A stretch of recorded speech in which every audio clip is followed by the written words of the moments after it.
Ya, salam saudara-saudara. Jumpa lagi dengan channel Saifuddin Ibrahim, channel Tiada Hari Tanpa Menginjil, Tiada Hari Tanpa Bersaksi.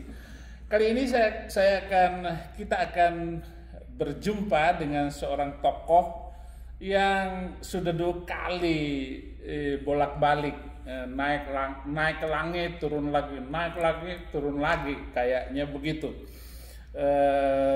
Nanti kita akan ketemu dengan beliau, tapi ada 2 pewawancara, satu lagi nggak asing, yaitu saya Victor. Terima kasih Abi untuk kesempatan ini. Ya, kita ada di channel Saifuddin Ibrahim, dan seperti Abi sudah katakan tadi bahwa kita ketemu akan bincang-bincang dengan sosok yang fenomenal, karena 2 kali ya Abi ya, 2 kali menjadi murtadin. Saya cuma sekali. Seru sekali. Apa perlu saya masuk Islam lagi? Jangan gitu. lagi. Oh, jangan dong. Supaya 2 kali. Mau saingi Bapak gitu. Nah gitu. Kalau bisa 3 kali murtadin. Oke. Ya, namanya Bi. Namanya Bapak. Ya, silakan Bapak kenalan dulu dengan pemirsa channel kita. Oke, terima kasih karena saya sudah diundang ke sini, ke channelnya Pak Saifuddin Ibrahim. Saya sangat bersyukur kepada Tuhan karena dipertemukan dengan hamba-hamba Tuhan di sini. Oke, saya perkenalkan, saya punya nama. Orang tua saya dari Toraja, dua-duanya dari orang Toraja. Dia memberikan nama baptis saya Nikodemus. Toraja biasanya familiar dipanggil Toding. Jadi Toding, jadi saya pakai nama Van Toding. Nah, untuk riwayat hidup saya di Toraja itu saya dilahirkan di Toraja, umur 5 tahun. Itu kami dibawa ke Musakar. Oke, nanti dulu, stop dulu ya penonton. Ternyata beliau mengalami zaman yang luar biasa. Dia menyebut seorang tokoh Negara Islam Indonesia, DITII, Kahar Muzakkar. Itu dari Makassar, orang Makassar, orang Goa. Jadi Bugis. Anda harus tahu, NII itu Negara Islam Indonesia itu imam pertamanya adalah Kartosuwiryo.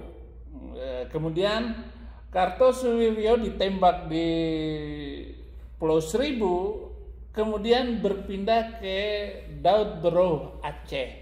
Baru kemudian Kahar Muzakkar, maka beliau ini mengalami zaman yang luar biasa. Oleh karena itu, coba Bapak cerita kenapa kok disebut 2 kali murtadin, 2 kali murtad. Oke, terima kasih. Silakan. Oke, ya, saya mau memberitahukan dulu bahwa zaman Kahar Muzakkar itu sekitar tahun 55. Jadi mungkin tanggal lahir saya dulu.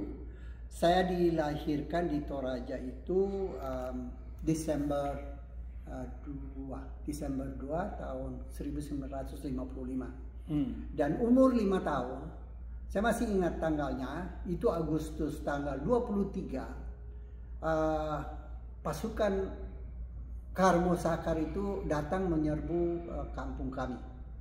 Kampung kami dibakar dan semua laki-laki itu dibunuh, anak-anak perempuan tidak dibunuh. Saya waktu itu umur 5 tahun.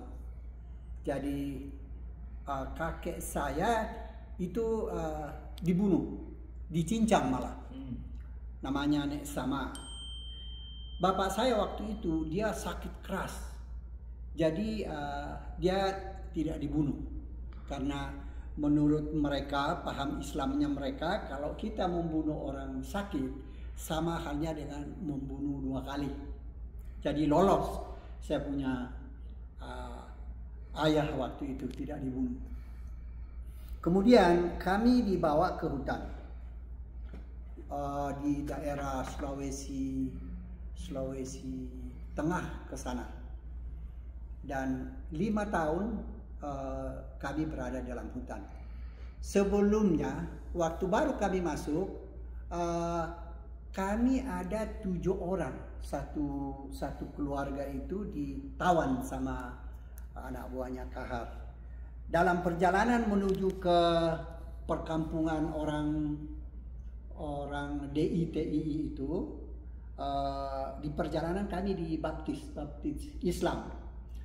Jadi semua keluarga kami itu, saya punya kakak 1, adik 1, om 1, ada pembantu kami 1, tante saya, nenek saya. Kakek saya udah dibunuh. Jadi kami ini berlima ini itu dibawa. Waktu di perjalanan kami dibaptis, itulah saatnya diganti saya punya nama. Saya masih ingat aja, semua diganti namanya, tapi cuma saya ingat. Ya, kakak saya juga namanya Inike, tapi sudah diganti namanya Halimah. Ya, maaf Pak. Tadi maksudnya Bapak bilang dibaptis itu maksudnya mengucapkan syahadat itu Pak ya? Ya, baptis Islam. Iya. Saya masih ingat mengucapkan 2 kalimat syahadat. Ya, syahadat. Tapi kan saya masih anak-anak. Ya. Yang saya cuma ingatnya itu dia pakai air juga, air daun jeruk di ini terus ditaruh di kepala, kayak gitu. Nah kemudian saya punya nenek nggak diganti namanya, cuman yang saya ingat itu saya diganti, adik saya 1, ya, dan yang saya ingat betul saya diganti nama saya jadi Asir. Asir. Itulah perjalanan kehidupan kami di dalam hutan yang mengikuti ajaran-ajaran Islam.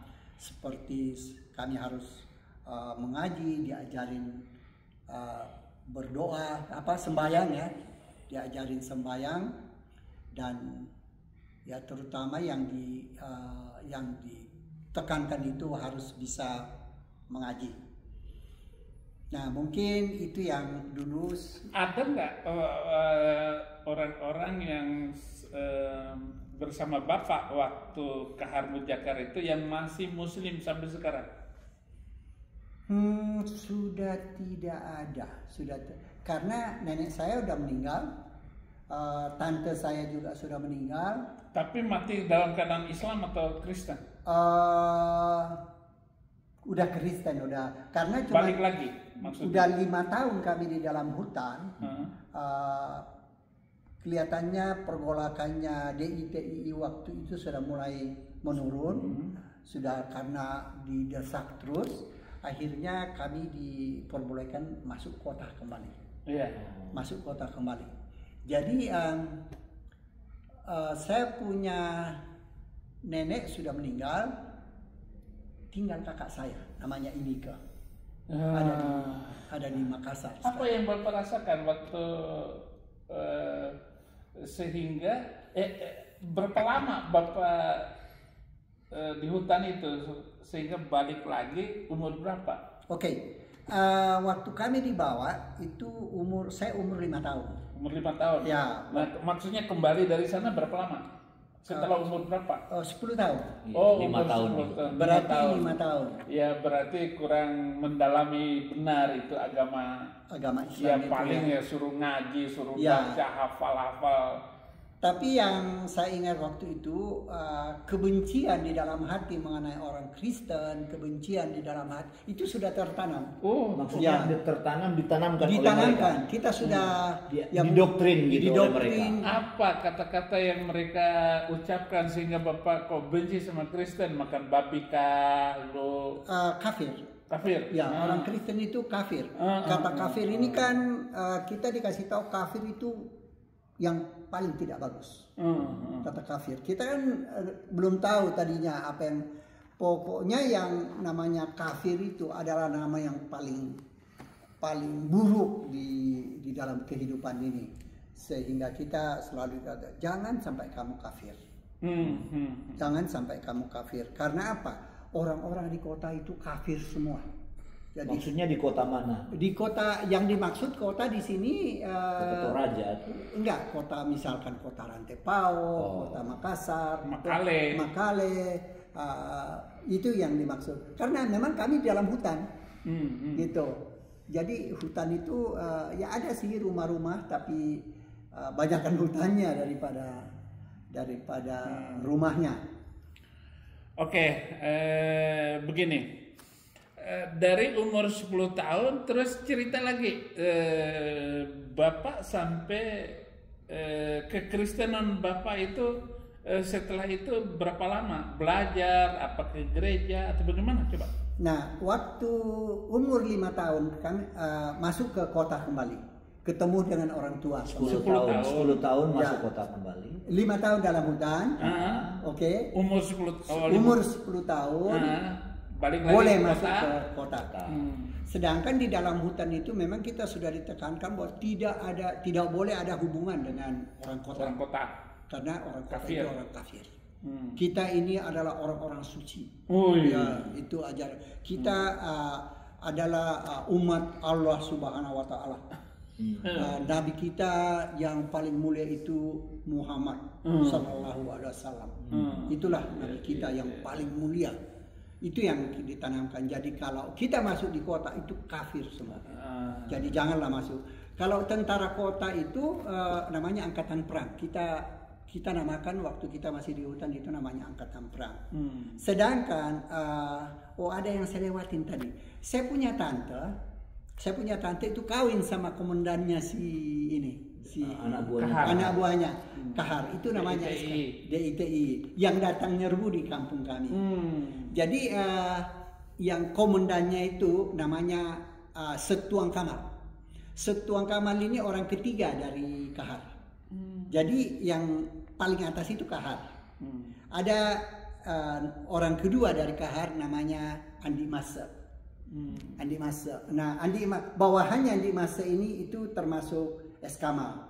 Jadi setelah kawin sama komandan Es Kamal, tante saya itu, jadi akhirnya komandannya si DITI ini saya panggil Om. Saya panggil Om kan karena kawin sama tante saya. Dan inilah yang melindungi kami sehingga kami bisa selamat di dalam hutan. Kami dapat perlindungan dari Es Kamal. Berarti baik juga itu DITI itu ya? Ya baik karena ada maunya. Karena iya. tante saya sendiri dikawinin sama DITI. Itulah yang menyelamatkan kami.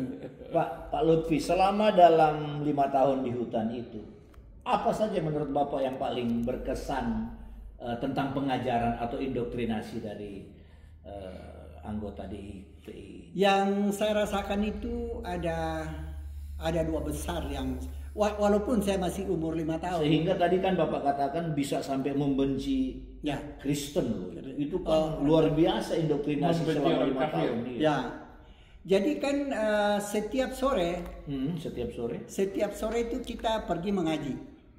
Nah, di dalam pengajian itu kita sudah selalu diajarkan bahwa orang-orang kafir itu tidak bisa mengaji. Orang-orang kafir itu pindah geraknya yang HP yang apa ini namanya?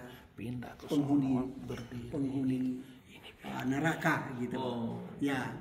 Jadi jangan sampai kita ini masuk ke neraka gitu loh. Lalu ada perintah-perintah lain nggak? Kafir, bunuh gitu. Bunuh ya, betul. Ada juga ya. Ya. Karena waktu kami punya kampung sudah dibakar itu, memang di depan mata saya tuh saya punya orang tua, opa saya dicincang. punya opa dicincang. Nah, itu ceritanya karena saya waktu itu masih umur 5 tahun.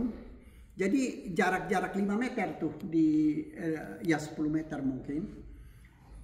Opa saya itu pintar silat, jago silat. Jadi sempat berkelahi. Ya, jadi sempat dia berkelahi. Tapi ada tentara ini gerombolan ini datang bawa senjata ditembak dari 2 meter, dia jatuh. Begitu dia jatuh baru dicincang. Nggak menang lah sama senjata. Ya. Dan ya itulah mungkin yang singkatnya yang saya bisa cari. Ini murtadin pertama lebih. Iya, Ya, pertama. Ini periode pertama murtad. Ya, Dari umur 10 tahun setelah masuk kota itu masih berapa lama lagi Bapak masih Muslim waktu itu? iya. Atau langsung masuk Kristen gitu atau gimana waktu itu? Waktu itu kan langsung bergabung sama keluarga. Orang tua kan Kristen. Jadi orang tua juga sudah mengerti bahwa harus ada penyesuaian dulu. Jadi dia nggak terlalu strict untuk ngajak kembali ya. harus jadi Kristen lagi. Contohnya gitu, aja kalau keluarga saya makan babi, itu saya benci banget. Masih ada itu ya. Ya, masih ada. Bahkan Dari hutan ke kota belum mau makan babi. oh belum. Nah, berapa lama maksud saya setelah itu? Kira-kira untuk menyesuaikan diri itu kira-kira setahun. Oh, setahun. Ya. Oh, itu karena babi memang enak. Jadi pertama masuk memang bapak saya kan guru sekolah SD, kepala sekolah SD. Jadi seminggu saya kumpul dengan orang tua, langsung diajak sekolah, masuk ke sekolah. Iya, umur 10 tahun. 10 tahun di dalam hutan. Kami udah sekolah Di hutan. di hutan, sudah ada sekolah. Tapi sekolah itu yang paling diutamakan itu pelajaran Islam. Di pelajaran Islam, agama mengaji. Itu yang paling ngaji, gitu ya, ya. ngaji. Dan sesudah saya masuk kembali kumpul sama orang tua Yang Kristen yang itu, Kristen, keluarga Kristen ya. keluarga Kristen itu kotanya namanya Rantipau ya, udah mulai ramai di situ. Saya baru sekali ke Rantipau. Ya, terus masuk sekolah. Masuk sekolah saya ditempatkan di kelas 3. Kelas 3 SD. Karena kan umur 5 tahun belum sekolah saya masuk di hutan. Jadi masuk udah mulai menyesuaikan diri dengan teman-teman di sekolah, dan saya cari murid-murid yang Islam supaya saya bergabung. Tapi kelas kami waktu itu cuma ada 1 orang Islam di dalam kelas itu. Nah, Itu sekolah apa? Negeri atau? ya negeri. Dulu masih SR namanya. SR, sekolah rakyat. Ya, sekolah rakyat. Dan ya mungkin 1 tahun baru bisa menyelesaikan diri. Itu juga kadang-kadang disuruh kalau keluarga makan daging babi, saya bilang itu haram. Itu jangan makan itu babi, haram. Sering teman-teman atau itu sudah mulai wah itu babi enak. Seperti yang Bapak katakan. Lama-lama saya mulai cobain. Cobain. Karena waktu 5 tahun sebelumnya itu kan sudah sering makan ya. Makan daging babi ya. Iya, itu udah pasti. Tapi umur 5 tahun belum terlalu menikmati ya. Okay. Ingat bahwa itu daging babi, tapi belum terlalu menikmati. Ya, menikmati. Nah, nanti sesudah setahun bisa menyelesaikan diri, mulai ikut teman ke gereja. Gitu. Nah, udah mulai ikut teman ke gereja, tapi ke gereja itu ya biasa, hanya untuk apa namanya itu, menyesuaikan diri aja. Ke gereja karena berteman, orang tua, famili, keluarga semua ke gereja. Ayo ikut masuk ke gereja. Tadi teman yang Islam itu masih ingat atau masih hidup atau bagaimana ceritanya? Teman yang di sekolah itu? Iya, sudah gak ingat lagi. Kayaknya kami kan pisah waktu sudah selesai SD, SR itu kita pisah, nggak ketemu lagi. Apalagi sudah di dalam kota, kebanyakan orang di Toraja tuh Islam nggak terlalu banyak. Iya. Udah sampai saya sekolah, sesudah SD saya dimasukkan orang tua saya ke sekolah teknik namanya ST. Lanjut ke STM, terus sesudah di STM itu merantau lagi, kami kan di Toraja, merantau ke pertama di Makassar. Kayaknya di Makassar masih ada lagi kota yang lebih besar namanya Jakarta. Oh. Ya, teman ngajak ke situ. Ke Jakarta. Ikut ke Jakarta. Di Jakarta sudah lepas kontrol dari orang tua, pokoknya udah bisa mandiri. Nah, mulai bergaul. Bergaul itu sangat mudah karena kebanyakan orang Islam. Saya udah ada dasar pengetahuan Islam, termasuk mengenal perempuan Islam juga. Saya tertarik sama satu perempuan. Ya, sebelum ke perempuan Islam ini yang Bapak rasa tertarik, saya mau tanya soal masih DITII, Pak. Itu pengaruh DITII sampai umur berapa Bapak? Umur berapa Bapak waktu itu? Kayaknya cuma setahun. Apakah masih tetap dikejar oleh pasukan Kahar Musakar waktu itu? Sampai tahun berapa? Enggak, waktu Bapak sudah kembali ke kota ini? Waktu kami sudah masuk ke kota, udah mulai redup perjuangannya si Kahar Musakar. 1 tahun kami di kota, Kahar Musakar mati. Mati ditembak. Anak-anak buahnya juga udah kocar-kacir kalau begitu ya? Ya. Tapi kayaknya saya punya om dulu yang duluan ditembak. Duluan ditembak. Si S. Kamal itu tadi. Iya. Terus tante sesudah meninggal suaminya masuk ke kota kembali, kumpul dengan kami. Maksudnya Kristen lagi? Masuk Kristen lagi. Wah itu yang lama. Mungkin ada sampai 3 tahun 4 tahun baru masuk Kristen lagi. Masuk Kristen. Di gereja lagi. Iya. Jadi kalau mau cerita Bapak Murtadin itu dari Muslim. Ya. Itu kurang lebih penyesuaian 1 tahun lebih gitu Pak ya, baru kembali jadi Kristen. Ikut Kristen ya, orang tua Kristen, teman-teman Kristen, lingkungan Kristen. Masjid nggak terlalu itu nggak terlalu besar toanya. Nggak pakai toa. Tapi kalau di Toraja ya, di Rantepao itu gereja banyak, ada gereja besar. Nah saya ikut ke gereja situ. Nah mulai gereja Kibait. Bukan, gereja Toraja. Itu Protestan ya. Protestan ya. Injili. Ada juga Katolik, ada juga Pantekosta. Menarik sekali Pak ya. Menarik perjalanan Bapak ya.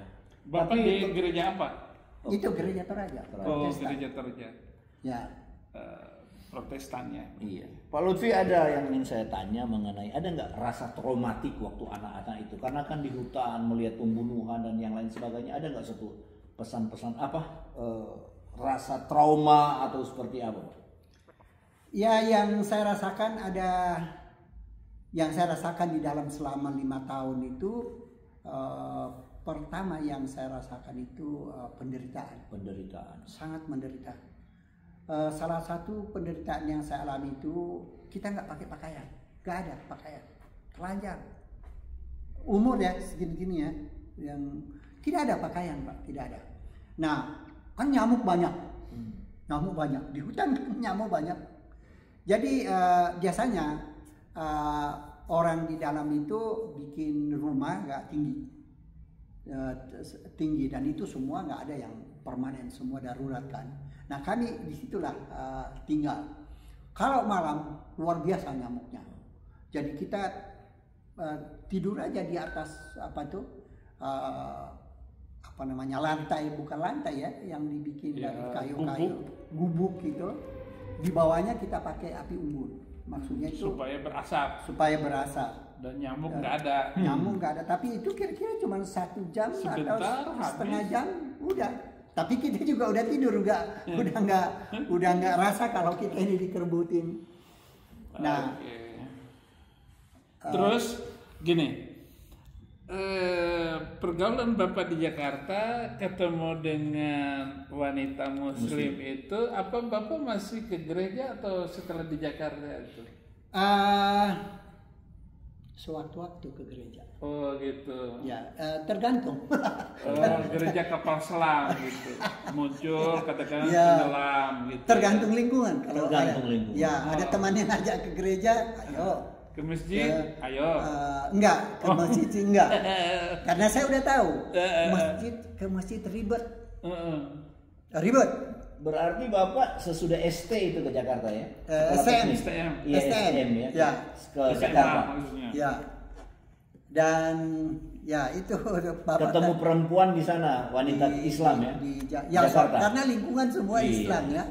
Jadi baik itu pria, kalau ketemu sama keluarga yang Kristen ngajak ke gereja, ayo gitu. Dari situ saya pikir waktu kalau saya nggak salah itu sudah umur 17 tahun. Waktu ketemu udah di Jakarta. Nah, saya mengambil keputusan saya mau married sama si Wanita Islam. Si wanita Islam. Oh. Si wanita Islam. Mestinya diajak tadi istri ya. Tapi lain Ada. kali. Lain Ada kali. kok, ada dia. Nanti Dia- kita ini. ya. Dari pihak keluarganya sebelahnya itu orang Aceh, sebelahnya orang namanya orang kampung, orang Maya-Maya di itu Pangkalan Berandan ya, orang Medan kira gitu. Nah, waktu saya putuskan, saya bilang mau nggak kamu kawin sama saya? Dia bilang mau, gitu.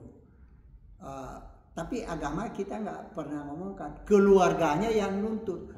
Dia bilang, setahu saya ini orang ini dia tinggal sama omnya itu orang Kristen, dia bilang gitu. Jadi saya disidang,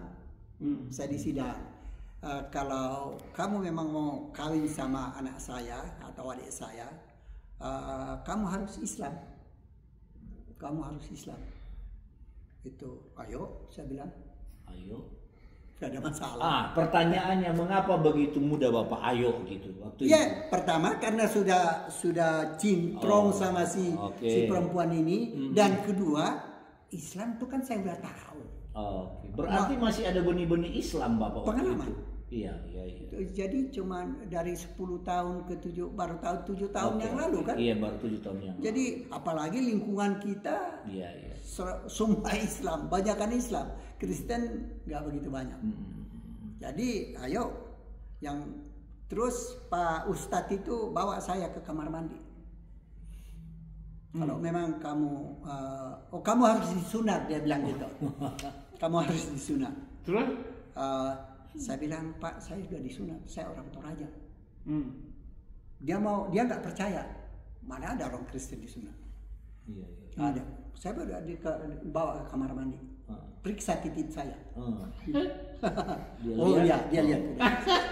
Lulus. Ya. Lulus smoke test gitu. Jadi married sama si sama si wanita tadi. Jakarta mah. Iya. Jakarta mana Pak waktu itu? Di Jakarta. Tanjung Priok. Tanjung Priok. Jadilah merit gitu ya sama si Ya. Nyai gitu. Ya. Orang mana itu istri Pak? Ya itu tadi orang Medan, orang Aceh, orang tuanya sebelah orang Medan. Oke. Ya, campuran lah gitu. Iya. Sesudah saya merit, mereka rencanakan keluarga yang di Jakarta itu saya harus dikirim ke Medan untuk kenal sama keluarga besarnya mereka. Wanita. Dan sudah dipesankan bahwa ini namanya Salma, saya punya istri itu. Ini suaminya Salma, ini murtadi. Itu yang kan udah dari Kristen masuk ke masuk ke Islam. Iya, lalu Jadi, masuk Kristen. Belum. Nah, Waktu kalau dia ke Islam kan mualaf namanya. Iya, mualaf Iya, ya. mualaf. Ya, jadi waktu itu belum populer itu Kata mualaf. belum. Yang mereka itu dia sudah masuk Islam nih suaminya ini. Iya. Jadi kalian terimalah dengan baik. Iya. Sampai di Medan, di kota mereka, sebulan, 2-3 bulan lah, saya sudah lupa berapa lama di sana. Saya minta pulang ke Jakarta. Nah, di Jakarta itulah, singkat cerita, ketangkap sama hamba-hamba Tuhan. Dan mudah sekali untuk Berapa lama itu Pak?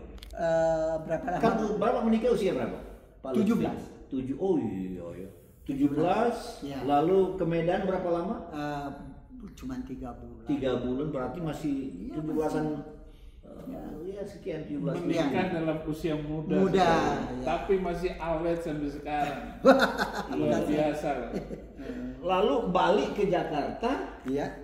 didatangi hamba-hamba Tuhan gitu. Belum. Oh, Jadi di waktu itu zaman-zamannya ada pelayanan yang luar biasa waktu itu, musimnya dari Batu Malang. Itu apa? YPPII. Itu yang siapa namanya ya? Petrus Octavianus. Oh ya, Pak Octavianus ya, Pak Octavianus yang, dan ada pusatnya di Jakarta. Cabangnya. Ya. Jadi waktu saya sudah married, dapat anak 2, saya juga udah mulai kerja. Saya kerja di Hotel Hilton. Dapat anak 2, mulai bergaul dengan orang-orang yang di luar Islam. Situlah ketemu sama hamba-hamba Tuhan. Sangat mudah saya cerna dengan pergaulan dengan hamba-hamba Tuhan, karena kalau dibandingkan dengan kiai ustadz, ya kan, kiai ustadz, orang-orang Islam yang gampang sekali kita bisa berasimilasi dengan orang-orang Kristen. Akhirnya saya bilang sama istri, saya bandingkan agama Islam sama agama Kristen. Wow, mantap. Susah kita mau bawa anak-anak. Anak saya udah umur segini. Ini sulit untuk kita mau teruskan dengan Islam ini. Alasannya sulit. Bisa nggak dijabarkan kepada pemirsa? Kalau alasannya itu dari perasaan saya sendiri, bahwa saya rindu untuk mau masuk Kristen. Ajaran di Kristen itu ada Tuhannya namanya Yesus. Sangat mengasihi. Kalau kita penderitaan, kayaknya untuk tempat menghari yang cocok itu namanya Yesus. Kalau Muhammad, saya belum pernah mendengar kita tawaran dari Muhammad bahwa kalau kalian membutuhkan atau membutuhkan sesuatu, datanglah ke Muhammad. Muhammad bisa bantu. Tidak ada ayatnya marilah kepadaku Muhammad, ya nggak ada ya. Nggak ada. Jadi itu selalu dalam pemikiran saya, kerinduan, kenang-kenangan masa-masa lalu. Keluarga yang begitu lemah lembut, tidak mengajarkan kekerasan, tidak apa namanya itu kalau membunuh itu. Tidak ada ajaran menghilangkan nyawa orang. Belum itu. Yang paling saya nggak terima itu yang namanya syahid, mati syahid. Mati syahid. Apa bunuh diri ya? Iya. Nah itulah martir jadi ya, mati syahid. Ya, martir kalau. Akhirnya saya bilang saya kerja di hotel, kebanyakan orang hotel itu, tamu-tamu itu kebanyakan orang Amerika, Hotel Hilton kan. Nah saya lihat kok orang-orang Amerika tuh kehidupannya jauh lebih bagus dengan orang-orang Indonesia yang kebanyakan Islam. Saya mau bergaul dengan orang-orang bule misalkan. Saya berusaha untuk bisa jadi penerima tamu. Syaratnya ya mesti bahasa Inggris. Saya usahakan untuk bisa kursus bahasa Inggris. Akhirnya saya bisa jadi penerima tamu di hotel. Setelah itu berapa lama setelah menikah istri tertarik karena ajakan Bapak kita harus tidak bisa melanjutkan dengan keyakinan ini? Dan kita harus membawa 2 anak ini menjadi orang percaya. Berapa lama itu? Apa kira-kira yang mempengaruhi Bapak? Bagus. Jadi setelah saya putuskan bahwa gak bisa dipertahankan ini Islam, ya kita perlu namanya keyakinan, dan saya tahu persis Tuhan Yesus itu the best. Udah mulai saya bilang sama istri, saya mau ikut Bapak pendeta itu. Jadi semua kegiatan-kegiatan kerohanian itu saya ikutin terus. Pulang kerja. Istri belum. Istri sama anak belum. Ini yang perlu. Ya. Karena saya lihat istri Bapak itu begitu ketemu saya welcome sekali, luar biasa. Orang Aceh pula. Coba lanjut. Ya. Jadi sesudah saya merasa yakin betul bahwa Yesus itu, saya harus kembali ke Yesus. Saya ikutin semua kegiatan. Nah waktu itu YPPI itu luar biasa pelayanannya.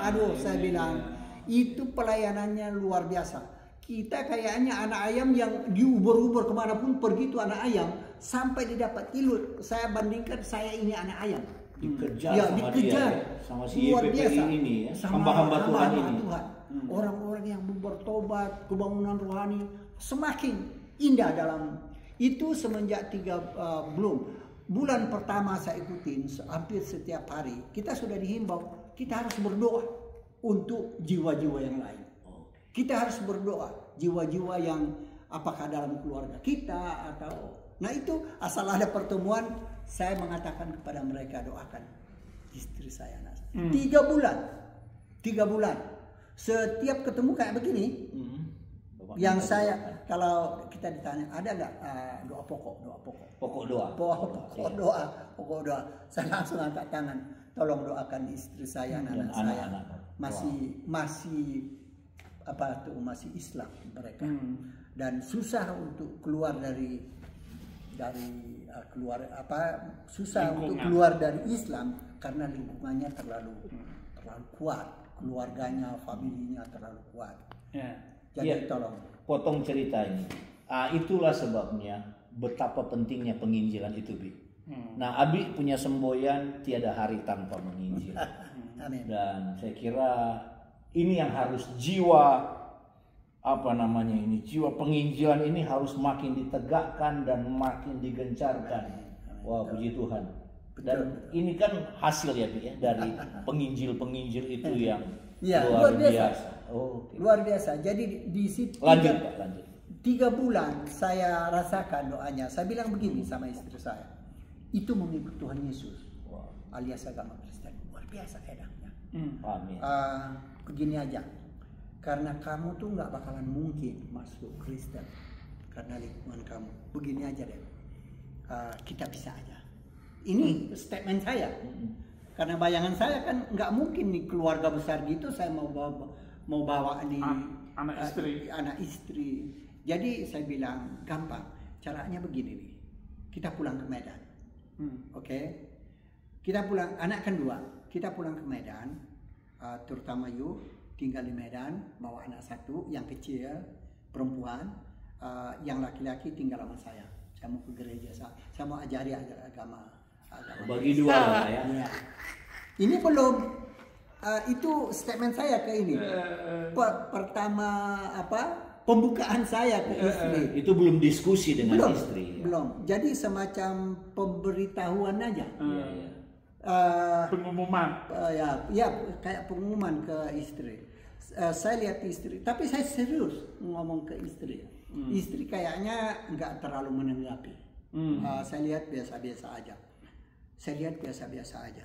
Tapi saya bilang itu yang saya pikirkan begitu. Tapi kalau kau mau, gimana kalau kau coba dulu masuk ke Kristen? Lu cobain.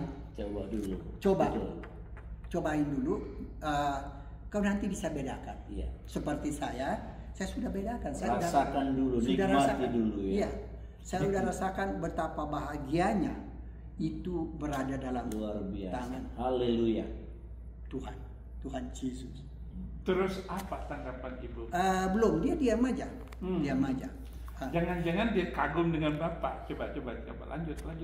Kok dia diam saja? Ya biasa aja gitu. Artinya itu saya sudah mulai kasih opsi, ya kan?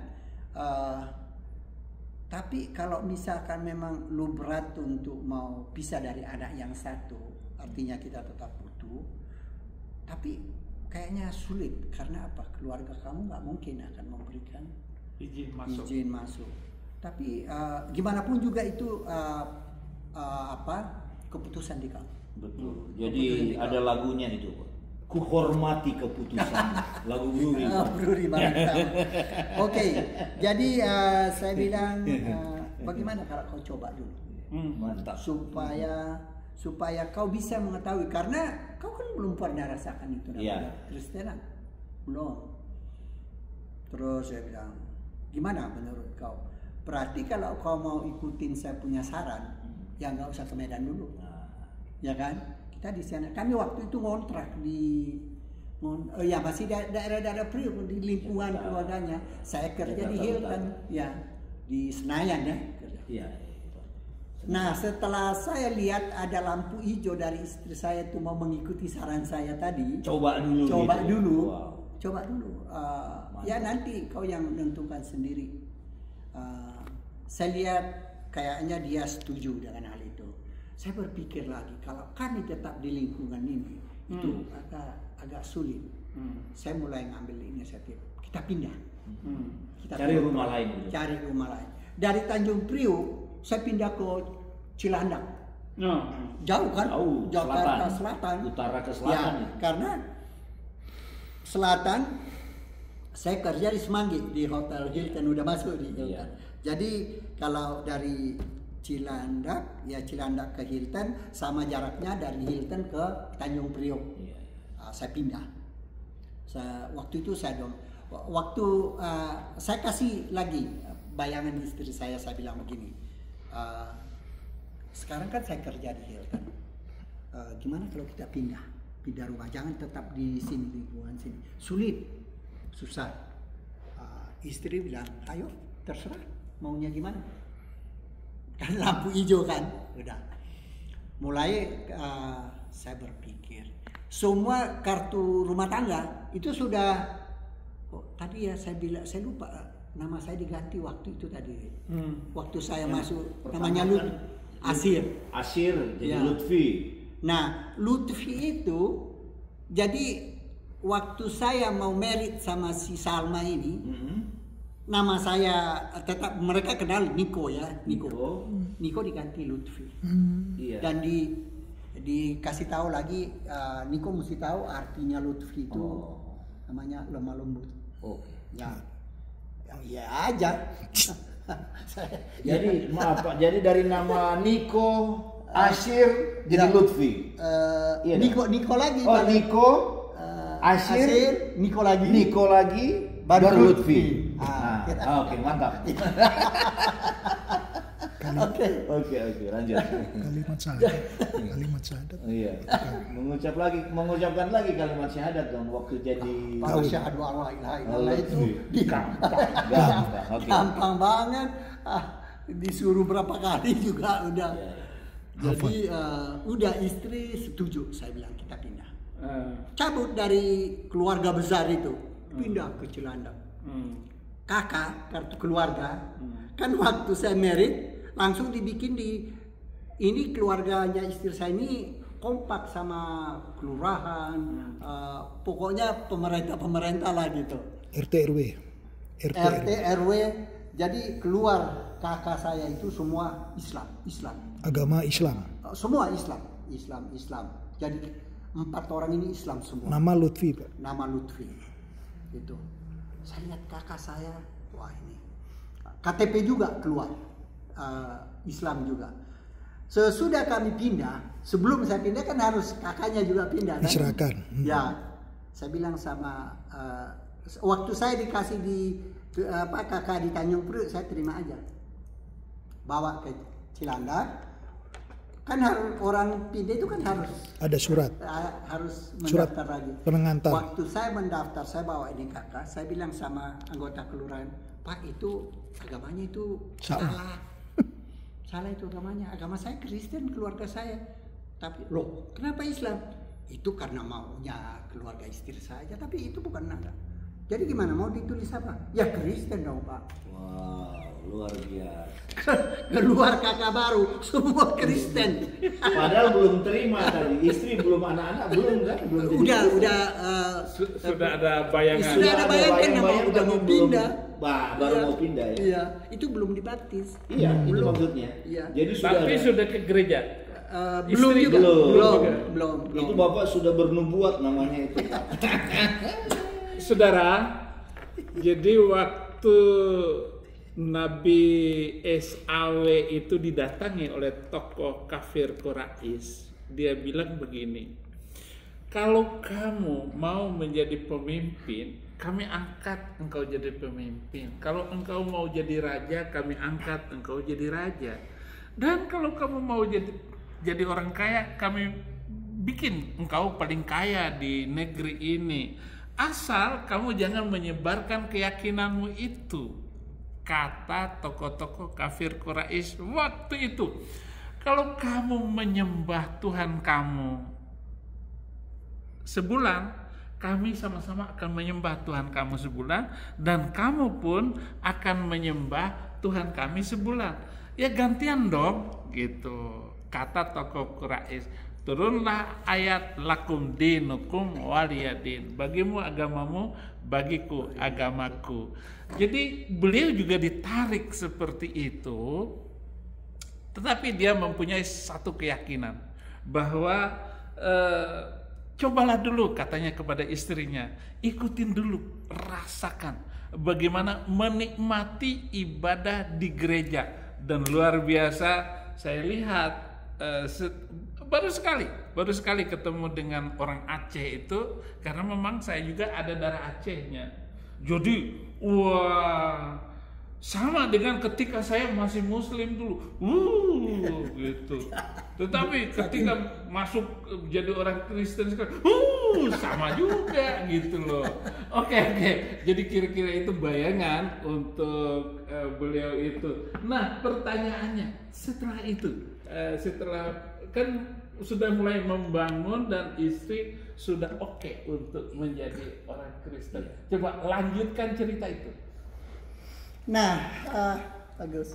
Sesudah kami pisah dari keluarga besar itu, saya kan bebas. Bebas apa aja yang untuk selama-lamanya. Saya bergaul, saya bebas ke orang Kristen, bebas mengunjungi gereja, bebas bergaul sama hamba-hamba Tuhan. Dan yang paling menguntungkan waktu itu, matiin aja. Yang paling menguntungkan saat itu yaitu penginjilan dari YPPI itu yang gencar waktu itu. Itu yang paling menentukan, sampai kembali lagi kepada Kristus ya. Nah, jadi murtadin yang kedua kali gitu, Pak. Ya, sambil jalan saya udah mulai bilang sama istri saya, kamu anak dua harus dibaptis. Saya udah mulai anjurkan itu. Kamu berdua, ya nggak apa-apa. Nah, gereja di mana waktu itu, Pak? Tadi kan gereja Toraja. Nah, ketika di Jakarta?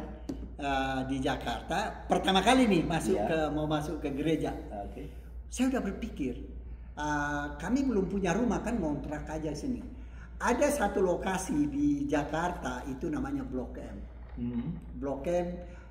Saya udah terpikir, saya ingin menjangkau gereja yang dari mana-mana gampang ditemukan itu. Di sana ada gereja namanya Efata. Gereja Efata. Nah, saya putuskan untuk mau masuk gereja situ. Di Efata. Karena itu terminal yang paling besar di Jakarta waktu zaman itu. Dan dari terminal itu ke gereja cuma jalan kaki. Efata GPIB, Pak? GPIB, betul. Iya, betul. Saya putuskan masuk ke situ. Saya hubungi hamba-hamba Tuhan, saya bilang, anak dan istri saya ingin dibaptis. Bisa bantu? Semua pada bisa bantu. Puji Tuhan, di GPIB Efata lah. Anak saya dibaptis, istri bertiga dibaptis di Efata. Jadi murni kami jadi keluarga Kristen. Dan mulai saat itu saya menjaga jarak dengan keluarga istri, terutama yang ditanya. Prosesnya berapa lama istri mencoba dan akhirnya ibarat iklan sudah duduk lupa berdiri gitu loh, Pak?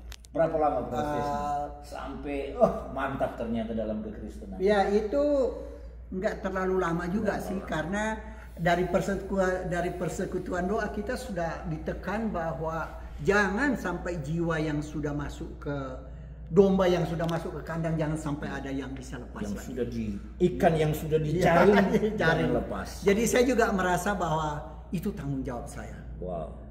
Jiwa yang saya dapatkan, pertama diberikan tanggung jawab saya itu ada 3 jiwa. Jangan sampai istri dan 2 anak. Dan selalu dikatakan bahwa orang itu akan melihat kita punya sikap. Itu yang pertama. Apa sikap kita? nggak usah dengan kata-kata, Iya. tapi dengan untuk mengasihi, memberitahukan kepada mereka bukan dengan kata-kata mengasihi, tetapi dengan perbuatan. Wah, itu yang membuat Itu. istri Bapak kelepak-kelepak gitu Pak ya. Iya. Mantap. Dan terus Puji Tuhan. dari Kristen biasa, baru saya juga baru tahu itu namanya hidup baru. Wah. Hidup baru itu luar biasa. Dan itulah yang saya ceritakan sama. Kenapa saya masuk udah masuk Kristen ya, yang kedua kalinya. Kenapa bisa masuk lagi hanya dengan seorang wanita? Yesus ditukar dengan itu. Karena apa? Waktu itu belum hidup baru. Iya. Jadi saya selalu anjurkan kepada Masih belum kuat ya, karena belum hidup baru, makanya Ya. Yesus ditukar sus gitu. sama Ses. ya. Itu kan. Iya. Dan sanksinya ya udah ganti nama lagi, nama Lutfi. Tapi saya percaya ya, kalaupun beliau waktu itu sudah hidup baru pun, untuk mendapatkan gadis boleh kok, yang penting membawa jiwa Jo, gitu kata orang Manado. Tapi ya secara iman nggak boleh, jangan ikutin kata-kata saya. Tetapi apa boleh buat, kita lakukan untuk menyelamatkan jiwa itu. Jadi bagaimana menyelamatkan orang? Seperti orang mau lewat kereta api, tetapi dia nggak tahu ada kereta api yang lewat, maka kita harus tarik paksa orang itu, atau kita tendang supaya dia lewat relnya. Nanti dia akan sadar, oh untung ada tendangan, tendangan yang menyelamatkan. Ini adalah sebuah sikap mentalitas orang Kristen yang memang waktu itu kata beliau belum lahir baru, tetapi dengan tujuan semangat memikirkan bahwa pertemuan dengan hamba-hamba Tuhan, kemudian lingkungan, dan juga ada roh yang kuat untuk membawa jiwa itu. Amin. Terima kasih saudara-saudara. Jadi nantikan juga kita akan mewawancarai istri beliau untuk sambungannya. Iya, Murtadin part 2. Murtadin bagian yang kedua. Nah, nanti dengan pewawancara khusus juga ini akan kita bawa bagaimana mewawancarai seorang. Sudah berapa lama menikah ini? 49 tahun. Tahun depan peringatan emas dong. Ya. Perkawinan emas. Perkawinan emas susah loh, dapat suasana perkawinan emas. Orang paling 25 tahun sudah cerai ataupun sudah meninggal gitu kan, nggak lama. Tetapi ini cara Tuhan sehingga kita bertemu luar biasa loh. Ini baru seminggu kami bertemu dengan hamba Tuhan ini, dan beliau memang keinginan sekali untuk kerinduan beliau ini, dan istrinya orang Aceh itu kaget ketemu dengan saya, malah luar biasa surprise. Berkat dari ibu itu kita kemarin sudah makan-makan langsung pakai traktir, banyak teman di meja makan, di buffet lagi. Terima kasih banyak. Oke, ya, silakan. Pak Lutfi, sekali lagi terima kasih. Dan bagi saya Abi, saya mengingat apa yang dikatakan oleh Abi, tiada hari tanpa menginjil. Dan ini buktinya. Dan beliau menginjil mulai dari istri dan anak-anak. Mulai dari Yerusalem. Yerusalem, betul.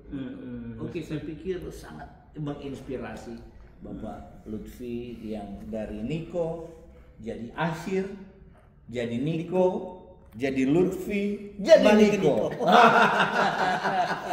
Selamat Nikodemus. Terima kasih sekali sudah ketemu dengan channel Saifuddin Ibrahim, channel tiada hari tanpa menginjil. Tuhan Yesus memberkati. Haleluya. Amin. Ya.